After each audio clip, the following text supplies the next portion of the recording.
Hello everyone. Now in this video lecture, we will discuss about one more topic, which is based on the minimization of DFA. Now, as we have discussed about the various types of called finite automata, which is the NFA, epsilon NFA, and DFA. Now, minimization of DFA, what it actually says, it defines that we may have more than one DFAs should exist corresponding to the same language. Okay, and in this scenario, we need to construct the minimal DFA with the given DFA, which is having the number of states, or which is having the larger number of states as compared to we can say the minimized DFA. Okay, so ये जो minimization of DFA का जो topic है हमारा, इसमें हमें एक DFA बना कंस्ट्रक्ट करना है, इक्विवेलेंट DFA कंस्ट्रक्ट करना है जो कि मिनिमम नंबर ऑफ स्टेट्स में बनेगा, और ये जो DFA है ये DFA उसके इक्विवेलेंट ही होगा. Now what it means, DFA minimization का मतलब है कि हमें जो है एक minimized minimum number of states में DFA बनाना है. नाउ अब अगर हम मिनिमम नंबर ऑफ स्टेट्स में DFA बना रहे हैं तो इसका मतलब ये हुआ कि जो अगर हम स्टेट्स को कम करेंगे तो क्या लैंग्वेज पर कोई इफेक्ट पड़ेगा? जी नहीं. अगर हम देखें तो मान लीजिए मेरे पास एक DFA है M या D1 मान लेते हैं. that we have given DFA D1, okay, which is D1. मान लीजिए एक DFA है D1. जैसा कि आप देख सकते हैं इस क्वेश्चन में आपको एक ट्रांजिशन डायग्राम दिया है मिनिमाइजेशन का, DFA का, और हमें इसके इक्विवेलेंट जो है DFA ही बनाना है, बट वो मिनिमाइज होना चाहिए. इसका मतलब ये है कि उस DFA के अंदर उतनी स्टेट्स नहीं होंगी जितनी आपको इस DFA में दिख रही हैं. ठीक है, so let we have a given DFA D1 that recognizes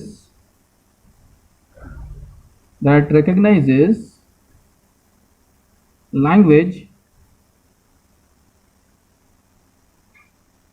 L1.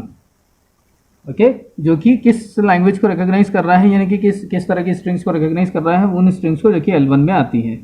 ठीक, now after minimization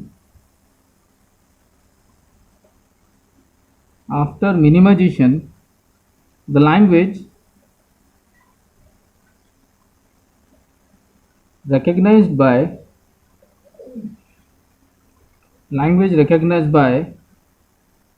the minimized DFA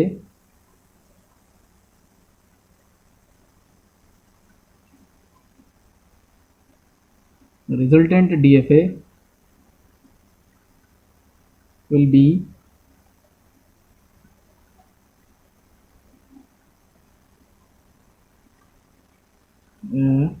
called L1. Now what it means? It means कि हमारा जो DFA D1 है, ओके, हमारा जो DFA D1 है इसको हमने मिनिमाइजेशन प्रोसेस के थ्रू DFA D2 में बदल दिया. ठीक, ये भी एक DFA है, ये भी एक DFA है, हमने बीच में इसमें मिनिमाइजेशन प्रोसेस को अप्लाई किया. ओके, नाउ अब ये जो नया DFA हमने बनाया है इसकी जो लैंग्वेज होगी ये वही होगी जो इस DFA की. दैट मीन्स ये अभी अगर लैंग्वेज L1 को रिकॉग्नाइज कर रहा था तो ये DFA भी उसी लैंग्वेज को रिकॉग्नाइज करेगा. इसका मतलब ये हुआ कि इस DFA की जो लैंग्वेज है, यानी कि जिस सेट ऑफ स्ट्रिंग्स को ये अभी रिकॉग्नाइज कर रहा था, पास कर रहा था, उसको ये भी वही उसी लैंग्वेज को रिकॉग्नाइज करेगा as compare to D1. Clear है? अब इस मिनिमाइजेशन प्रोसेस को अप्लाई कैसे करना है ध्यान रखिए. इसके लिए हम जो है मेथड यूज करेंगे, we are using tabular method. Okay, इसका एक मेथड आप लोग पहले भी पढ़ चुके हैं. आप लोगों ने डिस्क्रीट स्ट्रक्चर में स्टेट मिनिमाइजेशन मेथड के बारे में सुना होगा, उसको अप्लाई भी किया होगा. ठीक है, हम यहाँ यूज करेंगे टेबुलर मेथड. एक स्टेट मिनिमाइजेशन मेथड भी होता है, बट हम यहाँ यूज करेंगे टेबुलर मेथड को. ओके, नाउ टेबुलर मेथड को अप्लाई करते समय आपको ध्यान रखना है कि टेबल कैसे बनानी है. टेबुलर मेथड के अंदर हम एक टेबल बनाते हैं और उस टेबल को हम टेबुलर मेथड या इसको हम टेबल फिलिंग एल्गोरिदम भी बोलते हैं.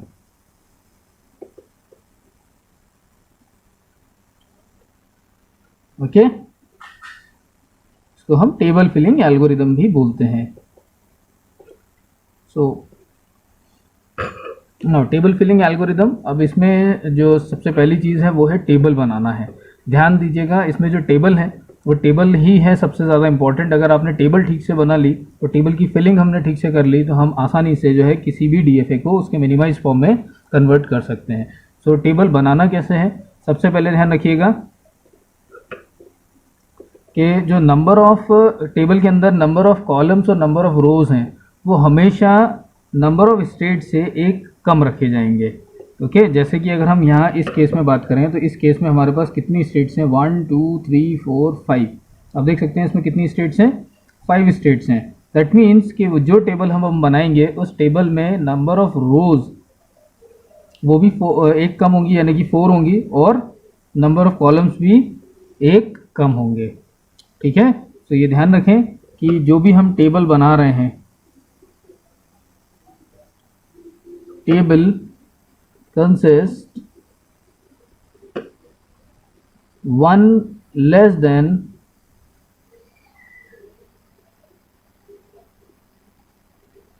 number of one less number of rows and columns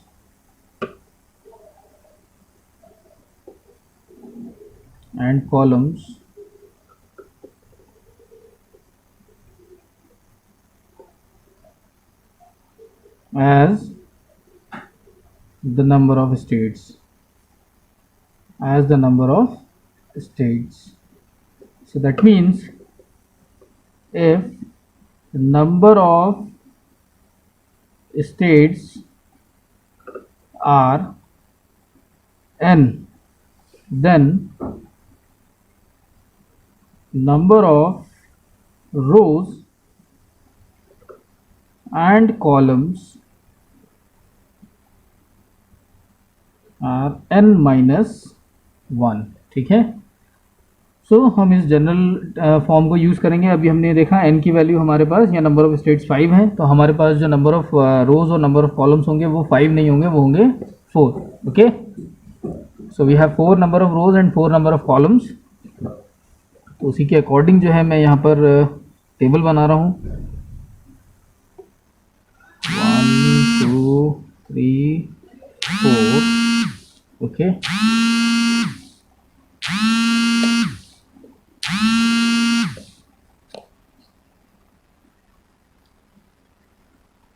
सो उसी के अकॉर्डिंग जो है यहाँ पर टेबल बना रहा हूँ।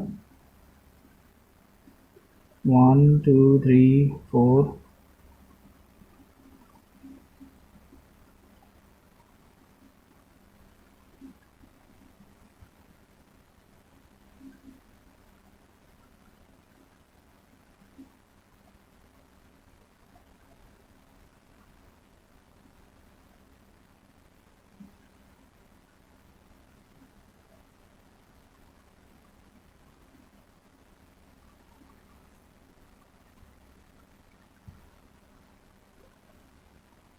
अब नंबर ऑफ कॉलम्स को बनाने हैं। सो 1 2 3 and 4। ओके, देन इसको जोड़ दीजिए।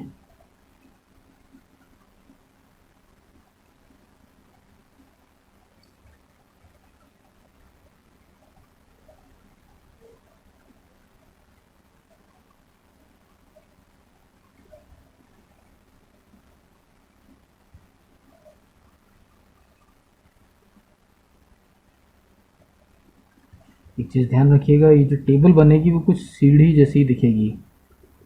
ये इसकी खासियत है इस टेबल की कि जब आप इस टेबल को ड्रॉ करेंगे तो ये टेबल जो है आपको कुछ सीढ़ी जैसी बनी हुई दिखेगी। ओके,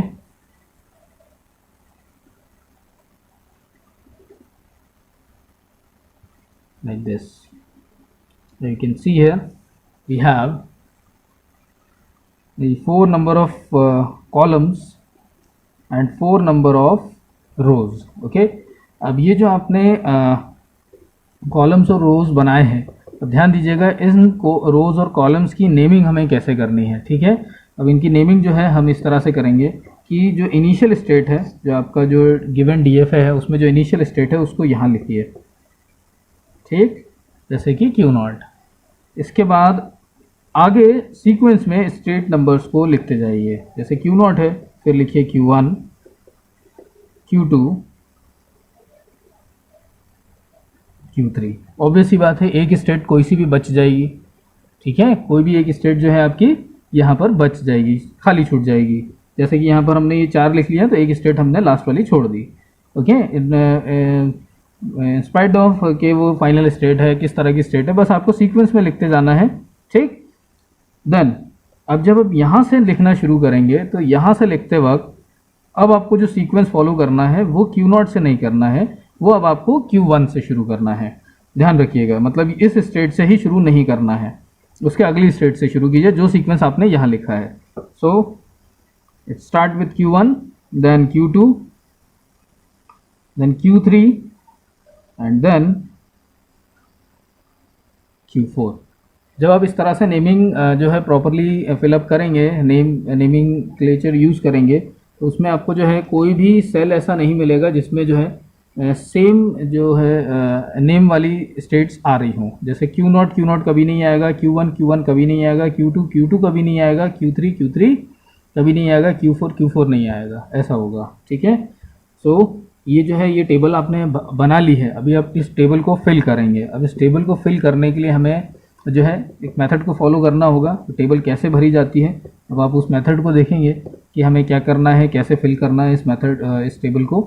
तो सबसे पहला काम तो आपको ये करना है कि जब ये टेबल बन जाए तो टेबल का नोमेनक्लेचर जो है वो आपने यहाँ से शुरू कर लिया Q0 से और इस डायरेक्शन में, ठीक है, क्लियर है। ये आपने नोमेनक्लेचर कर दिया इसका। अब आपको जो अगला स्टेप लेना है वो करना है कि आपको जो है फिलिंग करनी है। फिलिंग करते वक्त आपको इस चीज़ का ध्यान रखना है कि फिलिंग में आपको वो सारे सेल, ध्यान दीजिएगा, वो सारे सेल जिसमें एक फाइनल और एक नॉन फाइनल स्टेट का कॉम्बिनेशन बन रहा है, उन सारे सेल्स में आप क्रॉस लगा दीजिए। ध्यान दीजिएगा यहाँ पर कि वो सारे सेल्स जिसमें फाइनल और नॉन फाइनल स्टेट का कॉम्बिनेशन आ रहा है, जैसे अगर हम यहाँ देखें, मान लीजिए ये एक सेल है, इस टेबल का ये एक सेल है, ठीक, ये एक ब्लॉक है। अब इस ब्लॉक की अगर हम नोमेनक्लेचर कर रहे हैं तो इस ब्लॉक में क्या आ रहा है, Q0 Q1, यानी कि अगर हम इसको देखें तो ये Q0 Q1 ब्लॉक है। ऐसे ही अगर हम इसकी बात करें तो ये Q0 Q2 है, इसकी बात करें तो ये Q0 Q3 है, इसकी बात करें तो ये Q0 Q4 है, ठीक है। तो आपको ये देखना है कि ऐसा कोई भी सेल जिसमें फाइनल और नॉन फाइनल स्टेट का कॉम्बिनेशन बन रहा हो, कौन सा, फाइनल और नॉन फाइनल स्टेट का, तो आप जो है उस सेल में क्रॉस लगा दीजिए। अब इसमें इसके लिए सबसे आसान तरीका ये है कि जो भी आपने स्टेट्स लिखी हैं इनके आगे जो फाइनल स्टेट्स हैं उनमें फाइनल लिख लीजिए, ठीक है। जैसे ये स्टेट फाइनल है तो मैं इसके आगे फाइनल लिख देता हूँ, ठीक। ये एक मेरे लिए आइडेंटिफिकेशन हो गया कि ये स्टेट फाइनल स्टेट है, क्योंकि कई बार हो सकता है कि आपको ऐसा डीएफए दिया जाए जिसमें एक से ज़्यादा फाइनल स्टेट हो, क्लियर है। तो ये मेरे लिए एक फाइनल स्टेट है।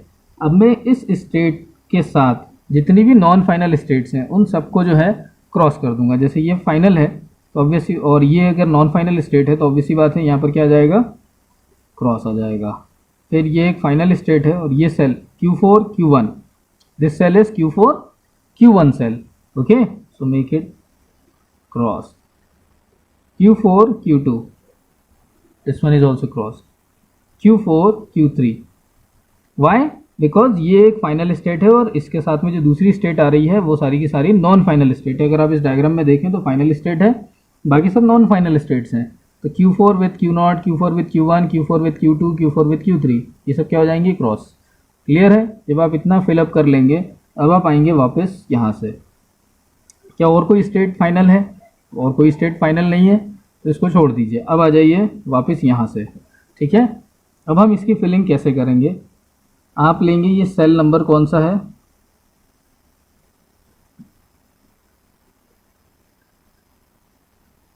मैं यहाँ उस स्टेटमेंट को लिख देता हूँ, mark cross in those sales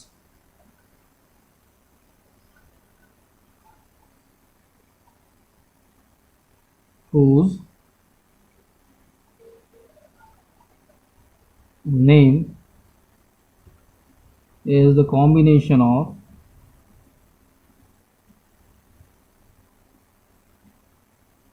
a final and non-final state. Okay, तो ये हमने ये वाला स्टेप भी फॉलो अप कर लिया। क्लियर है? अब चलिए, अब हम आते हैं तीसरे स्टेप पर। तीसरे स्टेप में बार बार मैं इसी को रेफर करूंगा, इसलिए मैं इसको फोल्ड कर लेता हूँ। ठीक,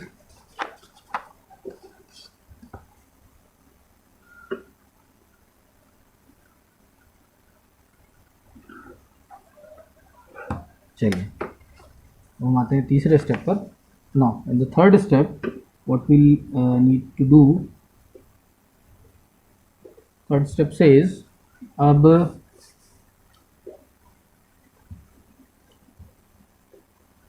हम सबसे पहले इस सेल को लेंगे, सेल नंबर Q0 Q1। ध्यान दीजिएगा, अगर आपको एक सेल फिल करना आ गया तो आप इजीली सारे सेल फिल कर लेंगे। This is Q0 Q1 cell, ये वाला सेल लेंगे सबसे पहले, जो क्योंकि इस टेबल में सबसे पहले यही सेल आ रहा है, Q0 Q1। अब ध्यान दीजिएगा, एट Q0 स्टेट विथ, अच्छा अब इस ये जो DFA आपको दिया है इसमें इनपुट अल्फ़ाबेट्स कौन कौन से हैं? 0 और 1, दो तरह के इनपुट अल्फ़ाबेट्स हैं, 0 और 1। तो सबसे पहले हम यहाँ लेंगे Q0 विथ इनपुट 0। ट्रांजिशन हमारा कहाँ जा रहा है? अब अगर हम यहाँ ध्यान से देखें तो हमारा ट्रांजिशन इसमें Q0 पर 0 के लिए कहाँ जा रहा है? अब ध्यान दीजिएगा, Q0 पर 0 के लिए Q1 पर जा रहा है। So we can write it like this. ठीक है, Q0 with 0 is Q1. Now the next is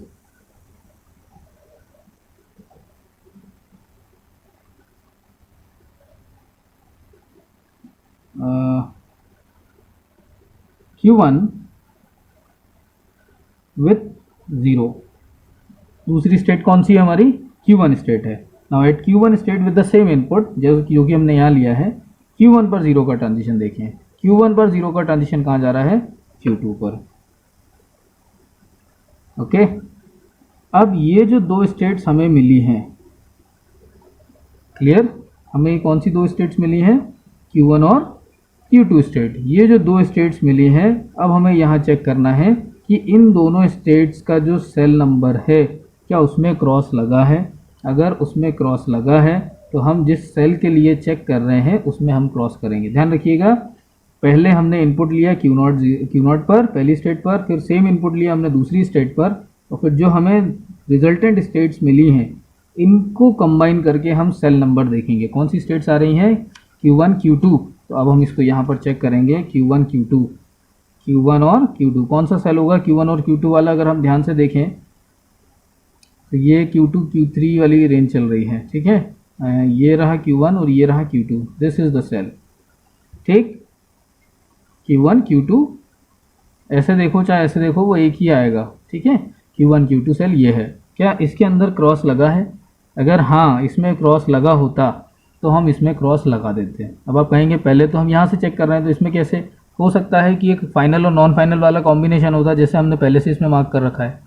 मान लीजिए इसमें अगर क्रॉस होता तो फिर हम इसमें भी क्रॉस कर देते। अभी फ़िलहाल इसमें क्रॉस नहीं है तो हम यहाँ क्रॉस नहीं करेंगे। ठीक है, हम इसको रिजेक्ट कर देंगे।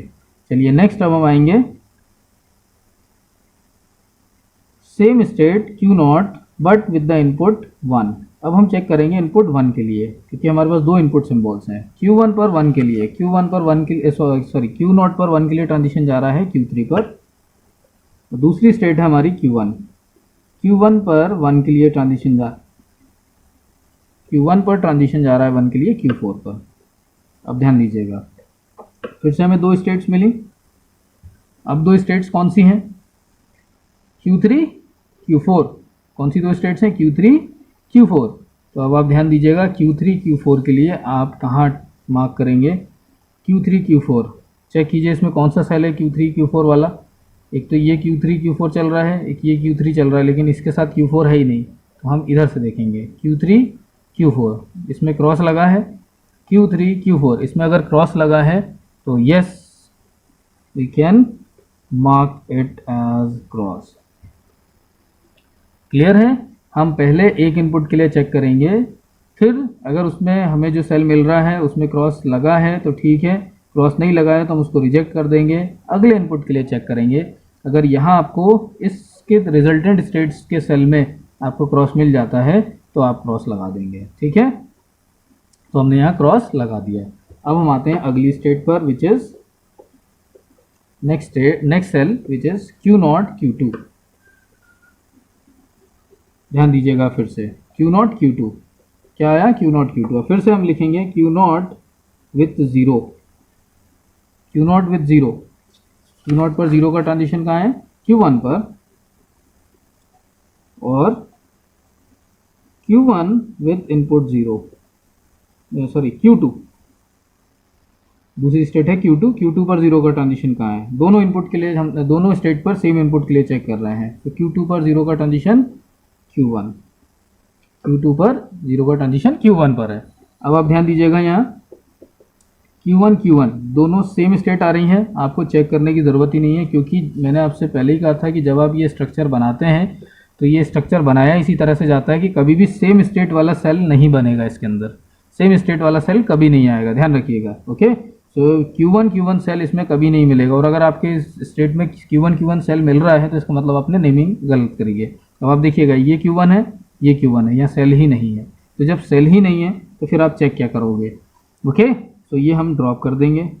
अब हम आएंगे अगले उस पर, Q0, यानी कि इन दोनों को हमने चेक कर लिया, नहीं मिला।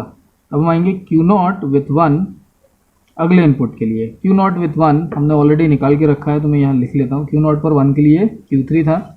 नेक्स्ट है Q2 पर, दूसरी स्टेट है Q2 पर 1 के लिए हम कौन सी स्टेट पर जा रहे हैं, Q2 पर 1 के लिए हम जा रहे हैं Q4 पर। ओके, ये आ गया। अब ये दो स्टेट्स आ गई। चलिए अब इन दोनों स्टेट्स के कॉम्बिनेशन को चेक कीजिए, इन दोनों स्टेट्स के कॉम्बिनेशन यानी कि Q3 Q4। चलिए अब हम यहाँ देखते हैं Q3 Q4, चेक कीजिए कौन सा सेल है इसमें, Q3 Q4। अगर आप यहाँ से देखेंगे तो Q4 है ही नहीं, लेकिन यहाँ से Q3 और Q4 देखेंगे तो ये मिल गया। Q3 और Q4 ये है वो सेल। क्या इसमें क्रॉस लगा है? अगर हाँ इसमें क्रॉस लगा है तो आप जिस सेल के लिए चेक कर रहे हो, जिसे हम Q2 और Q0 बोल रहे हैं, उसमें भी हम क्रॉस कर देंगे, क्योंकि यहाँ क्रॉस लगा हुआ है with this cell. Okay, this is mark with, इसलिए मैं यहाँ सर्कल इसलिए बना दे रहा हूँ ताकि आपको ध्यान रहे कि इधर से नहीं मिला है, हमने यहाँ से लेकर लगाया है। और अगर पहले वाले में ही आपको मिल जाता है क्रॉस, तो फिर आपको दूसरा इनपुट चेक करने की ज़रूरत ही नहीं है। पहले में मिल गया, बस छोड़ दीजिए, क्योंकि हमें क्रॉस ही देखना है। ठीक है, देन थर्ड इज, ये हो गया हमारा A, this is B, this one is C। Next combination is Q0, sorry ऐसे चलते रहिए। ठीक है, ये हो गया, ये हो गया। अब इसको देखते हैं Q1 Q2। अब हम इसके लिए चेक कर रहे हैं Q1 Q2 के लिए। अब Q1 Q2 के लिए भी फिर हम वही करेंगे। सबसे पहले Q1 स्टेट विथ इनपुट 0, फिर Q2 state with the same input 0। चलिए Q1 पर 0 का ट्रांजिशन Q2 पर, और Q2 पर 0 का ट्रांजिशन, Q2 पर 0 का ट्रांजिशन Q1 पर। ओके, कौन सा सेल बना, Q2 Q1, Q1 Q2। ठीक है, अब आप देखिए इसमें कौन सा सेल है, Q2 Q1। जिस सेल के लिए हम चेक कर रहे हैं वही सेल आ गया इसका रिजल्ट। दैट मीन्स कि हम यहाँ देख रहे थे कि इस सेल में जो इसकी रिजल्टेंट सेल आएगा उसमें क्रॉस है या नहीं, तो ये तो वही सेल आ गया। दैट मीन्स यहाँ क्रॉस ऑब्वियस ही बातें नहीं मिलेगा, तो आप इसको ड्रॉप कर दीजिए। नेक्स्ट इनपुट आ जाइए Q1 with input 1 and next is Q2 with input 1। दोनों के लिए चेक करेंगे Q1 with 1, Q2 with 1। Okay, Q1 with 1 is Q4, Q2 with 1 is Q4।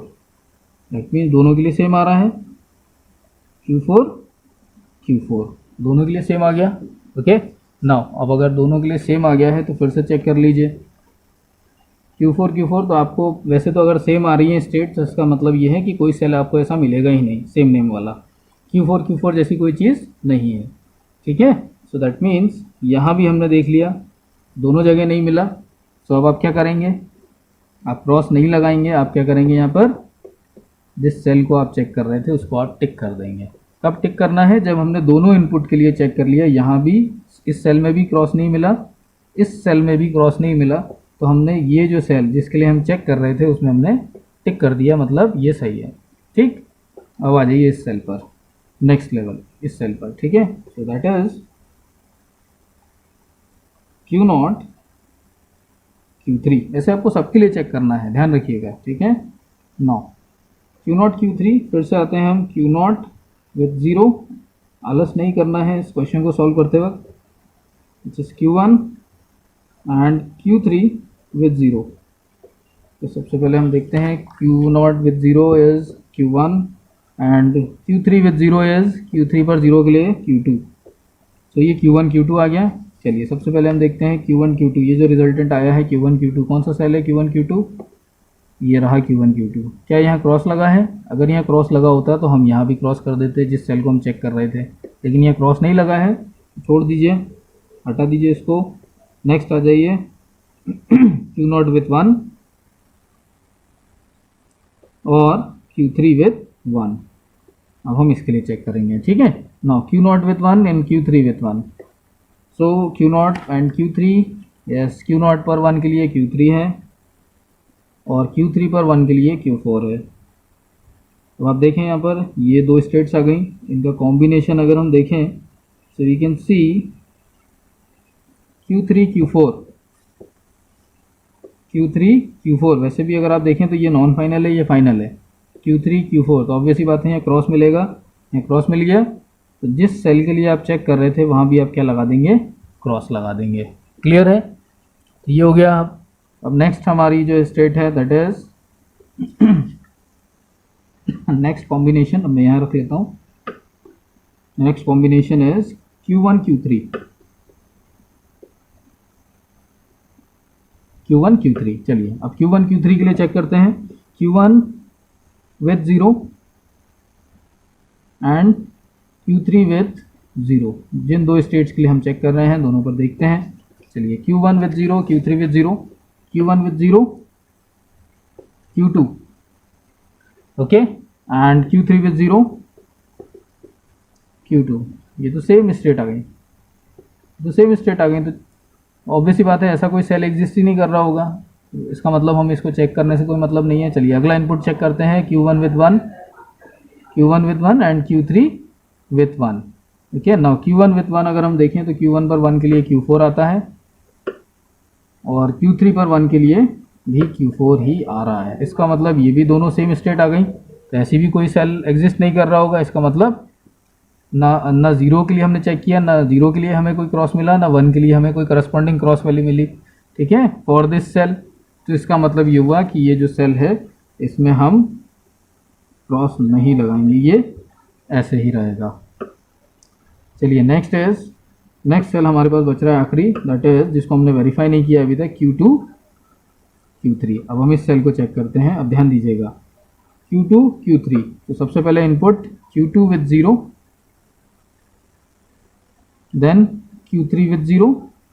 तो अगर हम बात करें Q2 विथ 0, तो Q2 पर 0 के लिए ट्रांजिशन कहाँ जा रहा है, आप देख सकते हैं Q2 पर 0 का ट्रांजिशन जा रहा है Q1 पर, और Q3 पर 0 का ट्रांजिशन जा रहा है Q2 पर। ठीक है, सो this is the combination Q1 Q2। चलिए अब देख लीजिए एक बार Q1 Q2 कौन सी स्टेट है। Q1 Q2 यहाँ तो क्रॉस नहीं लगा है, दैट मीन्स ये फेल हो गया। अब हम आगे चेक करेंगे अगले इनपुट के लिए, Q2 with 1 and Q3 with 1। Okay, now अब अगर हम Q2 विथ 1 और Q3 विथ 1 इन दोनों के लिए चेक कर रहे हैं, सो Q2 with 1, this is Q4, and Q3 is 1, also Q4. So we have the same states. Again we can see here ये भी same states आ गई। तो इसका मतलब ये हुआ कि Q4 जैसा कोई सेल एग्जिस्ट ही नहीं करेगा। जब सेल एग्जिस्ट नहीं करेगा तो इसका मतलब जिस सेल के लिए हम क्रॉस ढूंढ रहे थे वो क्रॉस नहीं मिलेगा। ये भी क्या हो जाएगा, इसको भी हम टिक कर देंगे। ओके, तो हमने सारे सेल्स जो हैं वेरीफाई कर लिए हैं, इन सेल्स में से किस किस में क्रॉस आना है, किस किस में जो है टिक लगना है। अब हमें मतलब है उन सेल से जिनमें टिक लगा हुआ है। ओके, यानी कि ये वाले सेल। तो अब आप क्या करेंगे, इन सेल्स का मतलब ये होता है कि next step, from the table we can say states having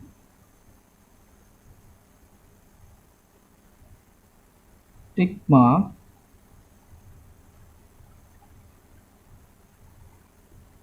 are equivalent in nature। मतलब वो स्टेट्स जिनके करस्पॉन्डिंग हमें टिक मार्क मिल रहा है वो सब क्या है, आपस में एक दूसरे के इक्विवेलेंट है। जैसे कि अगर हम इस सेल की बात करें तो यहाँ टिक मार्क है, कौन सी सेल है ये, Q1 और Q2 है। So we can say that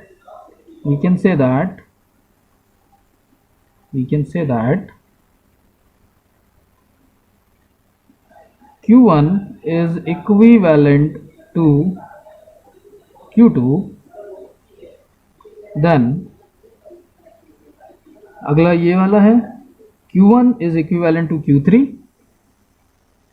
Q1 is equivalent to Q3 and Q2 is equivalent to Q3 and Q2 is also equivalent to Q3। अब आप यहाँ ध्यान से अगर देखें तो Q1 Q2 के बराबर है, Q1 Q3 के बराबर है और Q2 Q3 के बराबर है। तो वी कैन से दैट, अगर हम कंक्लूजन निकालें, सो conclusion is Q1 is equivalent to Q2 is equivalent to Q3। so we need to, अब अगर ये तीन स्टेट्स आपस में एक दूसरे के बराबर हैं, अगर आपको ऐसा कोई मिलता है कि जिसमें हम कह रहे हैं कि ऐसी स्टेट्स जिनका नेचर सेम है, ठीक है, डीएफए के अंदर ऐसी स्टेट जिनका नेचर सेम है, जिनका बिहेवियर सेम है, तो उन स्टेट्स को क्यों ना हम मर्ज कर दें। मिनिमाइजेशन का मतलब क्या होता है, हम मिनिमाइजेशन से शुरू कर रहे थे ना। सो मिनिमाइजेशन का मतलब ये है कि अनवांटेड स्टेट्स जो हैं, ठीक, जिनका काम सेम है, जिनका बिहेवियर सेम है, हम उन स्टेट्स को मर्ज क्यों ना कर दें। तो मर्ज करने के लिए ही तो हमने आइडेंटिफाई किया है कि वो कौन कौन सी स्टेट्स हैं जिनका बिहेवियर या जो कि इक्विवेलेंट है एक दूसरे के। तो हमें पता चला कि भाई Q1 Q2 Q3 तीन ऐसी स्टेट्स हैं जिनका बिहेवियर या नेचर जो है वो इक्विवेलेंट नेचर की हैं, सेम सिमिलर नेचर की हैं। तो इसका मतलब ये हुआ they are equivalent, that means we can merge them. So we can merge Q1 Q2 and Q3। So in that case अब हमारे पास जो डीएफए बनेगा, उस डीएफए के अंदर अब आप देखेंगे ध्यान से, नाउ यू कैन सी इसमें कितनी स्टेट्स थी, Q0 एक स्टेट थी, ओके। इसके बाद Q1 Q2 Q3 इन तीनों को मर्ज कर दिया हमने, एक स्टेट बना दी। तो हम इन तीनों को एक ही स्टेट मान लेते हैं, Q1 Q2 Q3 और जो तीसरी स्टेट है वो है Q4 जो एज इट इज है, ठीक। सो जो स्टेट्स इक्विवेलेंट थी हमने उनको मर्ज करके एक ही स्टेट बना दिया है। नाउ अब अगर हम यहाँ देखें, अब हमें ट्रांजिशंस बनाने हैं, तो ट्रांजिशंस हम इसी डायग्राम को देखकर बनाएंगे। अगर आप ध्यान से देखें तो Q0 पर 0 का ट्रांजिशन Q1 पर था, तो Q0 पर 0 का ट्रांजिशन Q1 पर जाएगा, Q1 यहाँ है, ठीक है, किसके लिए, 0 के लिए। अच्छा, Q0 पर 1 का ट्रांजिशन Q3 पर है, तो Q3 भी यही है, तो इसका मतलब we can write it as Q0 पर 1 का ट्रांजिशन Q3, ओके। अच्छा, अब Q1 पर 0 का ट्रांजिशन Q2 पर है, Q1 पर 0 का ट्रांजिशन Q2 पर है, तो इसका मतलब ये आएगा सेल्फ लूप कुछ इस तरह से। Q1 पर 0 का ट्रांजिशन Q2 पर है। अच्छा, Q1 पर 1 का ट्रांजिशन Q4 पर जा रहा है, सो Q1 पर 1 का ट्रांजिशन Q4 पर जा रहा है। अब इसको आप वेरीफाई कैसे करेंगे कि ये सही है।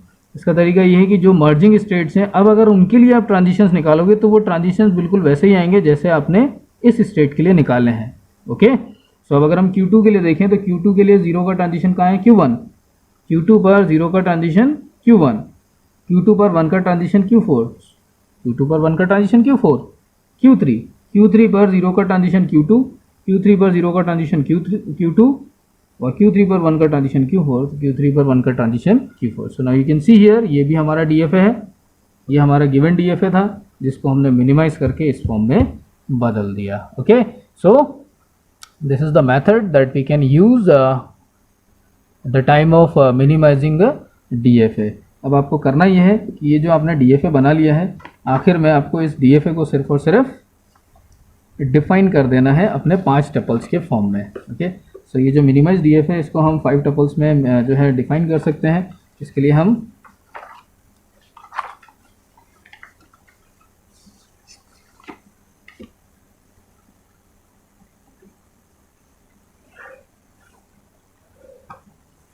इसको यहाँ डिफाइन करेंगे.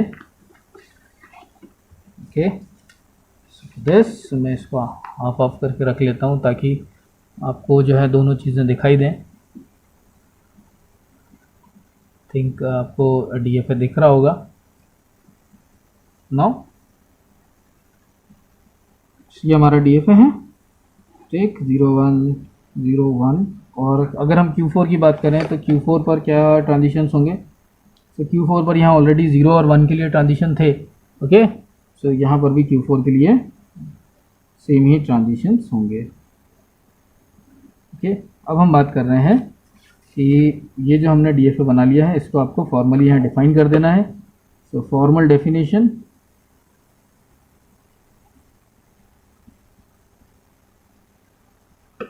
with the help of 5 tuples. Okay, so formal definition with the help of 5 tuples. यहाँ देख सकते हैं हम इस डायग्राम के थ्रू हम जो है 5 tuples को डिफाइन करेंगे अब. So we can see here in this diagram,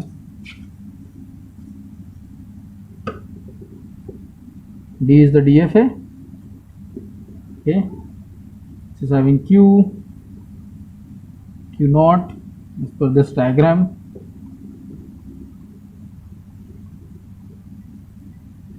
F and the transition function. Now अब हम इसे एक ही स्टेट मानेंगे. ओके, इसको पूरे को we can say the set of states are Q naught, और फिर इन तीनों को मर्ज करके हम इस तरह से लिखेंगे Q1 Q2 Q3. ध्यान रखिएगा इसको एक साथ लिखना है विदाउट कॉमा, ठीक है. Then the third state is Q4. So the set of states, that means in the minimized DFA we have 3 states only. यहाँ हमारे पास सिर्फ 3 states हैं. Okay, then the next is Q naught, which is the initial state or the start state.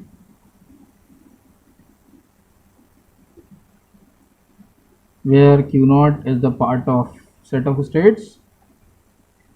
Then the set of input alphabets we have here, the set of input alphabets here as 0 1.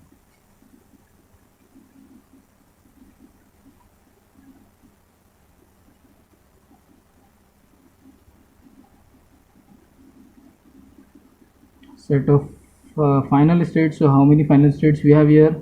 Only one, which is Q4. Set of final states. Okay, and then at last we have the transition function. Okay, now transitions. So अगर हम transitions की बात करें, so Q naught state पर 0 का transition, you can see here we have the state called Q1 Q2 Q3. ये एक ही state है. Okay, then transition at Q naught with 1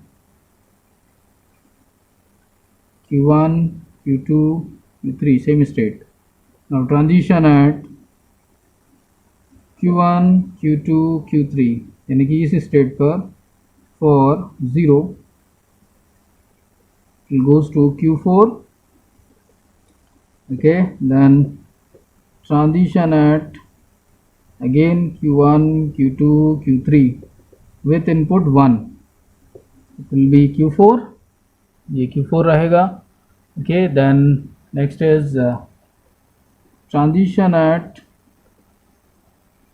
Q4 with 0,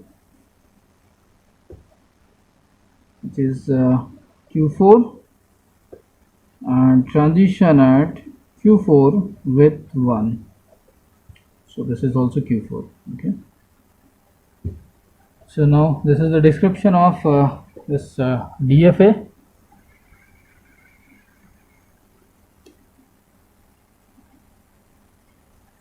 So as of now, thank you.